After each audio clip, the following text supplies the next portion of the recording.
morning, good afternoon, or good evening, whatever time of day it is when this video reaches to you. Welcome to or welcome back to my channel. Today is Saturday morning, July 2nd. I'm going away for the weekend. We're leaving Sunday morning, so I gotta get out there and make that money, honey. Let's go. Alrighty, so yes, I am going away on Sunday. So, you know, the whole holiday weekend earnings that we all look forward to, well, yeah, I'm not gonna get those. So I gotta do what I can today. We already got our first order on Spark. It's definitely a banger. It is $37.29, double batch. We are headed to go pick this up. Throughout this video, I just want to talk to you guys about a couple of different questions that I've been getting a lot lately in the comments. One of the biggest questions I get on my Spark videos is, what is a round robin? So you know how when Spark sends out orders to you guys, one of them is a round robin and one of them is called first come, first serve. The round robins are the ones that go towards your acceptance ratings. The first come, first serve do not, okay?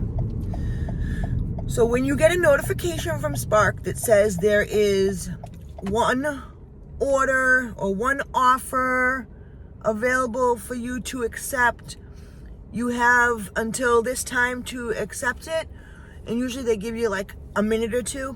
Those are the round robin orders, the ones that they send specifically just to you, to no other driver, and give you the opportunity to accept it before any other drivers get to see it, before it goes into the community queue, the first come, first serves, okay? I have gotten express orders as round robins.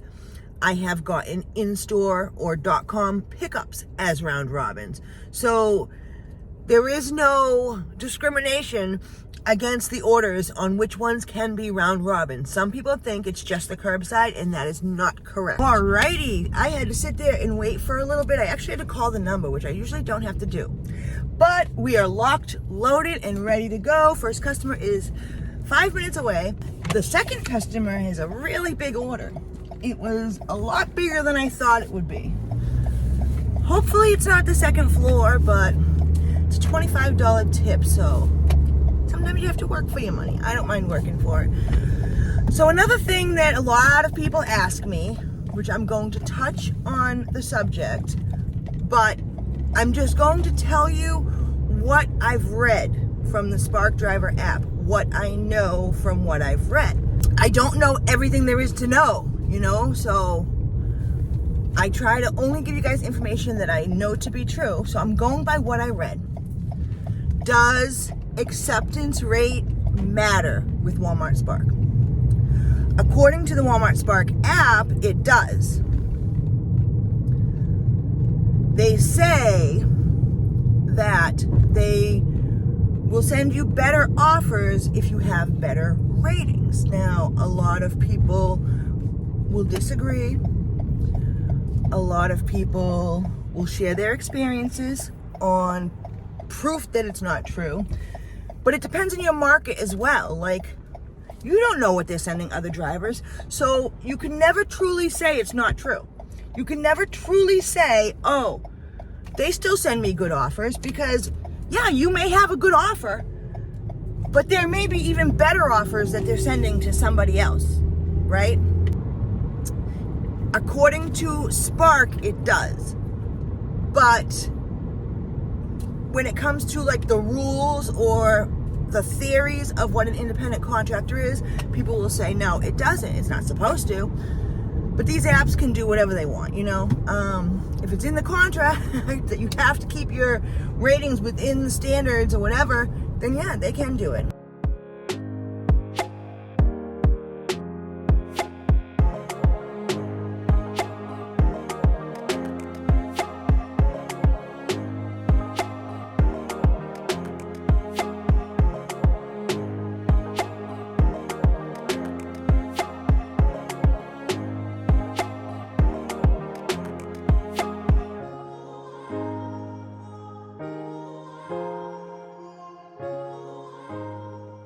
All right, so that order's dropped off. They actually came out and helped me there was no parking, so I had to park in like a spot that you're not supposed to park in front of the dumpster. And like the owner came out and was like, oh, you're just dropping off? Yes, I am. He's like, okay, because normally you can't park here. I don't think the trash truck picks up on Saturday anyways. Corner Shop sent me a message saying they were busy, so I turned them on. And of course, you know we've got Instacart on. This is a good area to pick up good orders. All right, another thing that a lot of people ask me about is the sign-on process. Like, how difficult was it, or how long did it take? So, and I see from all of your responses for how long it's taking you guys that you have a similar experience to mine. So it's probably the norm. I signed up for Walmart Spark in May of 2021. So what happened is I did all the paperwork and everything, and then I submitted the background check. I never heard back from them again at all. And I was kind of like, well, what the hell's going on? So like a month goes by and I reach out to DDI, driver support and everything. Nobody ever responds to you. It takes them forever to respond. So I kept sending emails. I'm like, because my status said pending. And I'm like, oh God, I know there's nothing wrong with my background. I've been approved through so many other different apps. So I really don't understand what the problem is. So finally, I think it was July is when finally somebody responded and they told me that I was on the wait list. I don't know why they don't just tell you, oh, you're on the wait list. They just basically let it stay in pending status. So yeah, they put me on the wait list for 3 months without even telling me that I'm on the wait list. So finally, like, I think it was August, I had gotten an email telling me that my background check had cleared, but nothing else. There was nothing to give me the next steps, the next process. I sent an email again to the Spark DDI, whatever email it is, and I said, listen, I just got an email saying my background check cleared, which it was clear 3 months ago, but I was on the wait list. So what's the next step? And then they sent me an email telling me, welcome, blah, blah, blah, blah, blah. So I think they really need to do a better job with their sign-on process, because it can be confusing, because most of the time people never hear back from them and they see that their status is pending. So the whole time they think they're waiting for their background check to clear, probably getting anxiety to the roof, not knowing if there's something wrong or whatever. And it's all because they're on a wait list. So that was my experience. They definitely put you on a wait list without even telling you. Some people, though, when they go to apply, so I've heard, it tells them straight up that their area is full. So I don't know. So I did just pick up an Instacart order. It's $24.95 to go 4.4 miles, and it is only 3 items, 8 units. So I'm 6 minutes away from the store, so I'm gonna go bust this out real quick and see if we can't get something else afterward.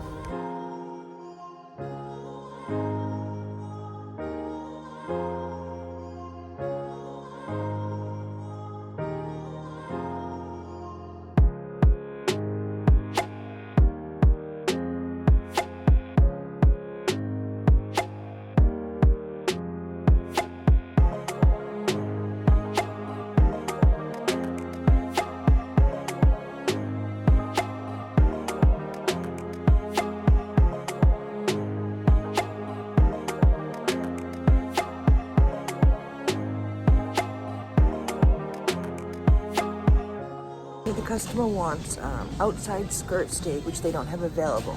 So they have to actually put it together at the meat department, and it's the only item I have left. And the associate said it would be 5 or 10 minutes. So now I gotta wait.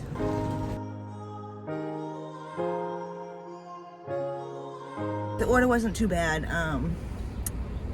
5 things of chicken, 1 thing of steak, and some half and half. So definitely an easy shopping order. I wouldn't mind doing it. I would do these orders all day, every day. So the customer is 13 minutes away, 4.4 miles. Back to the beach. Let's go.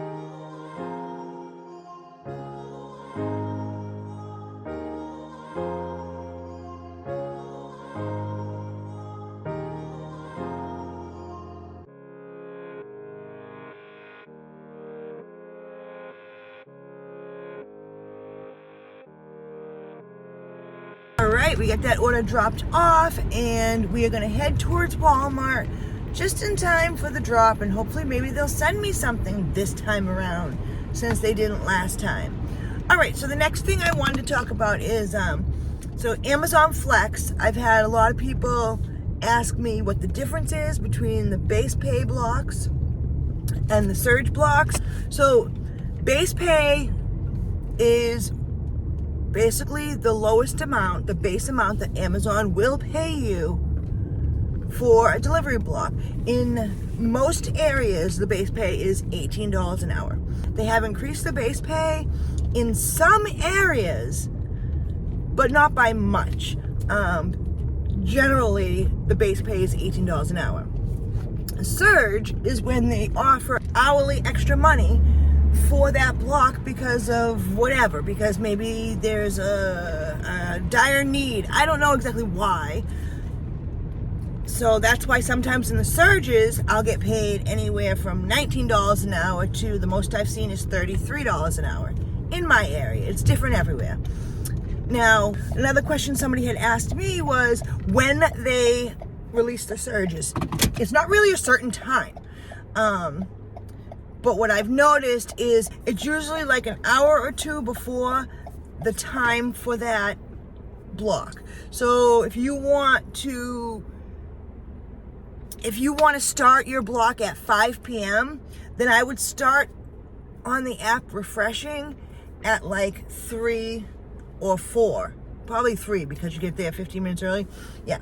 And as it gets closer to the start time of these delivery blocks, usually that's when they surge them the most to try to get people to accept those blocks. A lot of times they'll surge times of days that are not the most requested days, like a Saturday night, Friday night, things like that. So, but there is no set time where they drop the surges at all.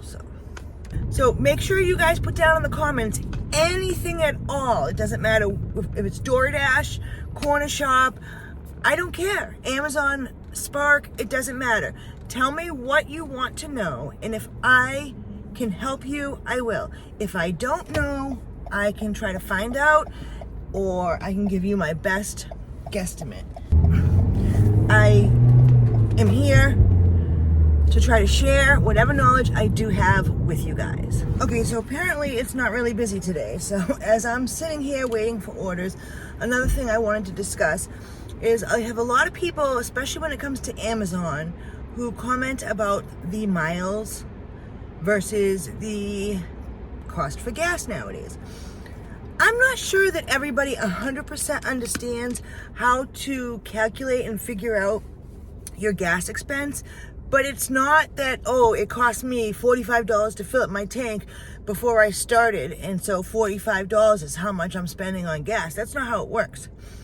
You actually have to figure out how many miles per gallon your particular car, vehicle, whatever you drive, how much it gets. So for my car, it's like 33 miles per gallon city, and I think it's like 35 or 36 for highway. I also have down in the description below, I have a gas calculator that you can just plug in the figures and it will tell you how much you spent on gas for the amount of miles you drove on that shift. Super helpful, super simple.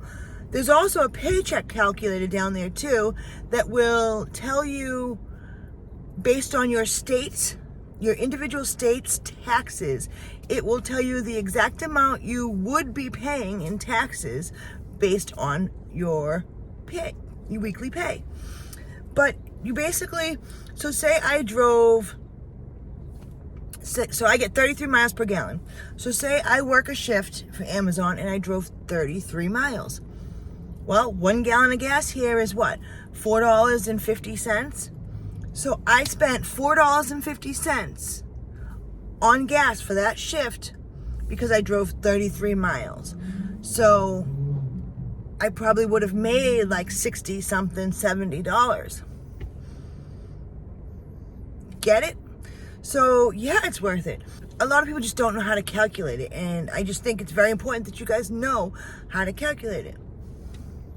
Wow, another drop and they haven't sent me a damn thing. I don't know if is it that slow out? I don't know. And I'm in a good area.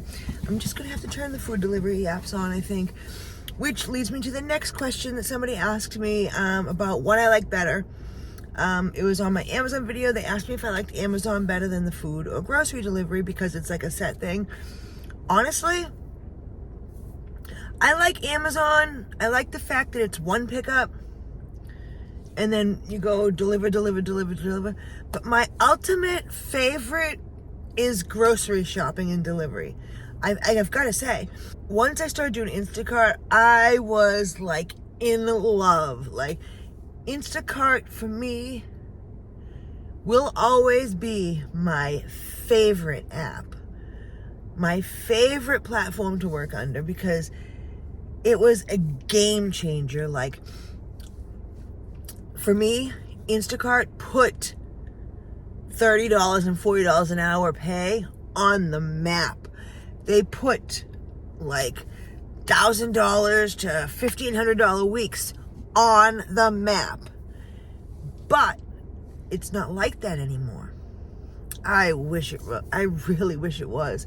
By far, I would say grocery delivery for me is my favorite. The grocery shopping and delivery. Shopping, you had to put the shopping part in, so yeah, definitely my favorite. All right, and so one of the most asked questions that I get is, how do I get a screenshot of all my apps in one thing?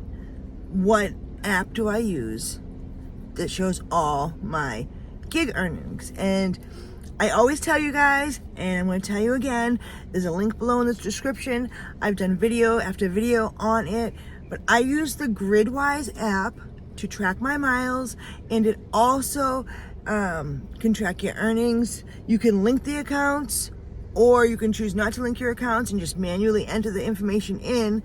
And it's like for me, it is a gig worker, very important gig worker tool. It is like my personal assistant. I can put expenses in there.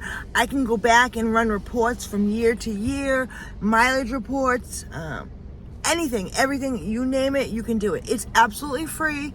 They do have options for memberships that you can pay for, and then you can do more and see more things like when to work. They have, based on your area, they have busy times of when to work and where to work. They tell you which areas in your zone are the busiest, so it's very helpful. But you don't even need that if you don't want to. You can do everything for free and track your mileage and everything. I absolutely love this app. And when it tracks your miles, it shows you like the trips and stuff too on a map. So Gridwise is the app that I use that shows all my earnings listed out. That way I show you screenshots of my earnings. It's from the Gridwise app. So I don't know what's going on here. It is just not busy at all. I'm still looking, I'm still trying, but my husband made a good point. This is one of those holidays where a lot of people travel, just like we'll be traveling tomorrow. So most people are out on the road, out and about doing stuff, going different places. So that's probably why it's so slow. I'm surprised about Spark though, because for the most part, Spark's always pretty steady. So for them to not send me anything, I'm wondering if it's just this area that's not busy. But I'm by the beach, and that is where everybody's driving to. So you would think that that would be busy. But it's not. Even my food delivery apps aren't going off at all. I really just wanted to go over some of the questions that you guys have asked. Again, put it more down in the comments if you want me to answer any more questions. Like I said, it doesn't matter what it's about. But I think I'm going to end it here. I think I'm going to go home for a little bit instead of just sitting here waiting for orders. So I hope you guys like this video. If you do, don't forget to hit that like button and just, let YouTube know that you like what I'm doing and you want to see more of it. By hitting the like button, it allows them to see that we're making a difference and we're helping people, and people want to see what we're doing, and it will show more people around the world just by the response of all of the likes. So go on and hit that like button now. If you haven't subscribed already, please do so now. I would really appreciate it. And then check out this video right here that YouTube recommends. All right, guys, I will see you in the next video. Until then, I hope you're out there making that money, honey. Stay safe and peace out.